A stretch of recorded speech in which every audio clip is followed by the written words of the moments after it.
Juan Soto has spoken out about his upcoming free agency, and he didn't mince his words just moments after the New York Yankees lost in 5 games to the Los Angeles Dodgers. And to be quite frank with you, this is a golden opportunity for not only the Blue Jays, but for every other team around Major League Baseball. So I'll break that down and much more on this episode of Jays Digest.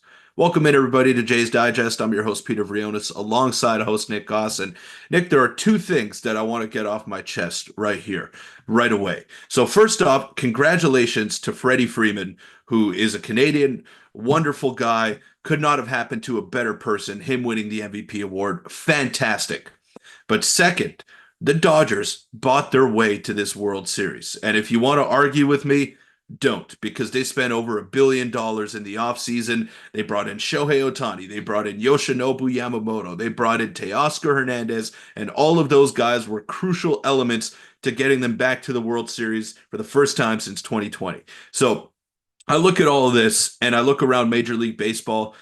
There is not one single owner that owns a team that is not a billionaire. Every single one of them is a multi-billionaire. And if they open up their checkbooks like the Los Angeles Dodgers do, then they're going to give themselves a better chance to get to the World Series. Obviously, there are other factors in play here. You're playing in LA, it's a marquee city. A lot of players are going to want to choose to go over there as opposed to maybe Oakland or wherever. No disrespect to Oakland, but you know what I mean. And we look at that, Nick, and the Blue Jays have that same opportunity. They can spend a ton of money. They can buy their way to a World Series. Does it feel great? I wouldn't know because I've never managed to see the Blue Jays win a World Series, but that's where we are at right now. Any team has that advantage to go out there and spend a ton of money. I don't want them crying poor. They're all billionaires. They all have the chance to go out and get Juan Soto, and he pretty much reinforced that.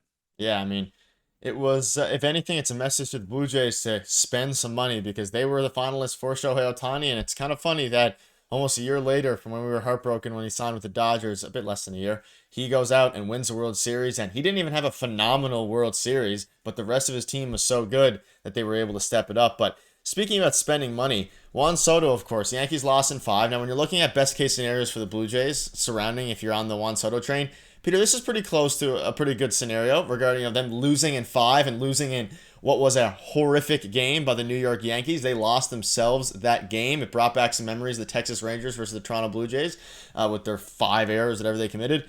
But Juan Soto was asked after the game if he expects the Mets to go after him in free agency. He said, I don't know what the teams that are going to come after me. Definitely, I'll be open to this in every single team. I don't have any doors closed. I'm going to be available to all 30 or for all 30 teams, sorry. And as if the Yankees have an advantage, I think every team has the same opportunity. So he didn't even go as far as to say, yeah, I'd like to return as a Yankee or I love my time with the Yankees. He's just saying, which is good because he wants to make as much money as possible.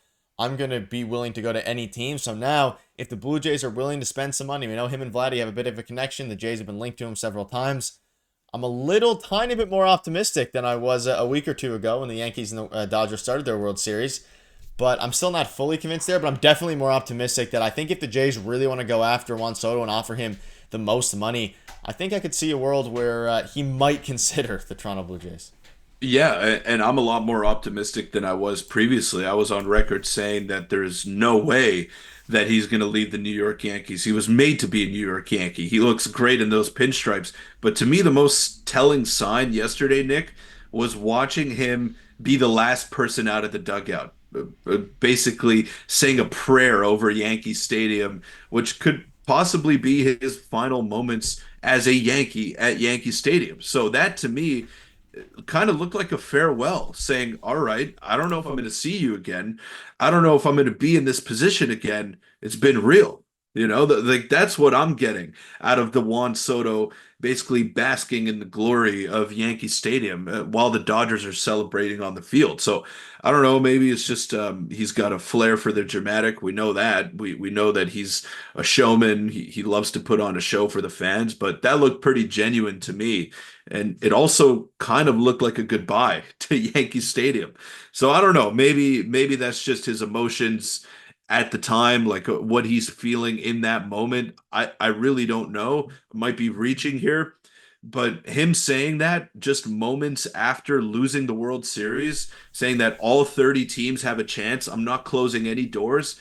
That is very telling. So for you to kind of get your emotions in check, get over the actual loss in the World Series when you were close, when you had a great regular season and a nice run to the World Series, I think that says a lot. And it should it should not only spark optimism for the Blue Jays, but for every other team that wants to better themselves this offseason. I saw another tweet by Jared Carrabis, who's a Red Sox reporter, saying that trading for Juan Soto and having him in Yankee pinstripes for 1 year is not going to change anything. He is going to go out there and try to get the most amount of money that he can, whether it starts with a six, whether it starts with a five. We don't know how large the contract is going to be, but you got to believe that if the Blue Jays match the top offer or go just slightly above that top offer, that he's going to want to take it, and they're going to put themselves not necessarily in the driver's seat, but give themselves a shot that I didn't think they had just a couple of weeks ago.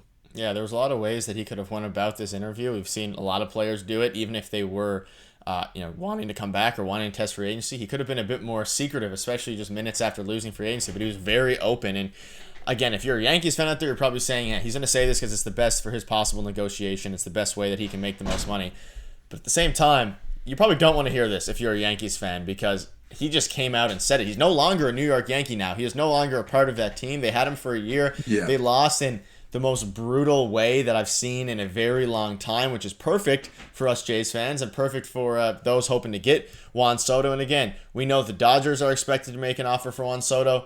Yankees view Mets and the Blue Jays as a real threat in free agency, which makes sense, especially, and if there's any positives to take from them missing out on Shohei Ohtani, I think it's that we can both be a little bit more, even if it's, dumb, we can be a bit more optimistic about them going for Juan Soto. They're willing to spend money, obviously a different scenario, but we know Peter, there's been tons of different reports, whether that's a month ago from Bob Nightingale, whether that's anybody. There's been John Heyman reports. There's so many reports linking the Jays to Juan Soto. This comment makes me a little bit happy, and to be honest, this is going to be the storyline of the offseason for the Blue Jays, for every team really, aside from the guy, those who are outpriced, until it happens. And Yeah. it's going to be it might be once or Shohei Ohtani V2 again for us, but I'm here for the ride. I think I'd like to feel something baseball related because I haven't felt it since the playoffs of last season. So Well, I'm not going to get too ahead of myself here. I'm not going to fully entrench myself in the Juan Soto sweepstakes like we did with the Ohtani stuff last year. We got taken for a ride, simply as that, Nick. I mean, us, the rest of the Blue Jays fan base, we were all bamboozled by that report that had come out. I mean, I remember the day I was at lunch with my grandma, and then you called me, they got him. They got him. I'm yeah. like, dude, they didn't get him. I started to believe on the way home from lunch with my grandma in the car, and it ultimately wasn't meant to be. Hopefully, it's different this time around. Hopefully, the Jays give themselves a better chance. But what you touched on earlier in this episode, Nick, was the fact that he has a connection with Vladimir Guerrero Jr. So even though Vladdy is not signed beyond next season, maybe getting Juan Soto will convince Vladdy to want to stay, or maybe they're already talking about it. Who knows?